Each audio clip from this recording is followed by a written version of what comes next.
నాగవల్లి మహిని school దగ్గరికి తీసుకొని వచ్చి డ్రాప్ చేస్తుంది. ఇక మహి అయితే బాయ్ పిన్ని అని చెప్పి బాయ్ చెప్తూ ఉంటాడు. ఇక అది చూసి నాగవల్లి చాలా బాధపడుతుంది. ఇంతలో అక్కడికి టీచర్ వచ్చి ఓహో మీరు పిన్ని, నేను మదర్ అనుకున్నాను అని చెప్పి అంటూ ఉంటుంది. దాంతో అక్కడ ఉన్న నాగవల్లి ఇలా అంటూ ఉంటుంది, మా మహికి అన్నీ ఇచ్చిన భగవంతుడు తల్లిని ఇవ్వలేకపోయాడు, తల్లిని దూరం చేశాడు.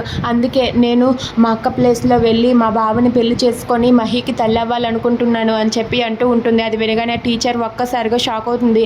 ఇక ఈ విషయం తెలిసి కావేరి బాలరాజుకు కాల్ చేసి ఆ నాగవల్లి దేవాన్ని పెళ్లి చేసుకొని మహికి తల్లి అవ్వాలనుకుంటుంది. ఆ నాగవల్లి చేస్తుంది చాలా పెద్ద పొరపాటని తనకు అర్థం కావట్లేదని చెప్పి అంటూ ఉంటుంది. అది వినగానే బాలరాజు అయితే ఏంటి నాగవల్లి దేవాన్ని పెళ్లి చేసుకోవాలనుకుంటుందా, వాడేదో పెద్ద మహానుభావుడు అనుకుంటుంది కదా, నిజం చెప్పేద్దాం, ఈరోజే నాగవల్లికి మనం నిజం చెప్దామని చెప్పి బాలరాజు అంటాడు. ఇక వెంటనే కావేరి నాగవల్లి దగ్గరకు వస్తుంది. అది చూసి నాగవల్లి అయితే ఏంటి నువ్వు మా అక్కను చంపినందుకు నన్ను క్షమాపణ అడిగి కాళ్ళు పట్టుకోవాలనుకుంటున్నావా, నువ్వు కాళ్ళు పట్టుకున్నా ఏం పట్టుకున్నా నేను నీ కన్నీళ్లకు అస్సలు కరగను, మా అక్కను చంపినందుకు నీకు శిక్ష పడాల్సిందే అని చెప్పి అంటూ ఉంటుంది. అది వినగానే అక్కడ ఉన్న కావేరి అయితే నేను ఆ విషయం మాట్లాడడానికి రాలేదు అని చెప్పి అంటుంది. నిన్ను క్షమాపణ అడగడానికి రాలేదు అంటే అయితే దేనికొచ్చావు, మా అక్కను చంపింది నువ్వు కాదా, మా బావ అని చెప్పి అంటూ ఉంటుంది.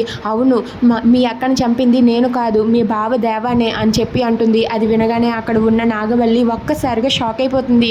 అవును నేను నీకు నిజం చెప్పడానికే ఇక్కడికి వచ్చాను, మీ అక్క చావుకు కారణమైంది నేను కాదు మీ బావ దేవానే, ఆ రోజు ఏం జరిగిందంటే అంటూ మొత్తం అంతా కూడా నిజం చెప్తుంది. అది విని నాగవల్లి ఒక్కసారిగా షాక్ అయ్యి అలా ఉండిపోతుంది. ఇక నాగవల్లి ఇదంతా నిజమా, నేను నమ్మలేకపోతున్నాను అంటుంది. దాంతో కావేరి అయితే నువ్వు నమ్మినా నమ్మకపోయినా ఇదే నిజం అని చెప్పి అంటుంది. Please subscribe our channel.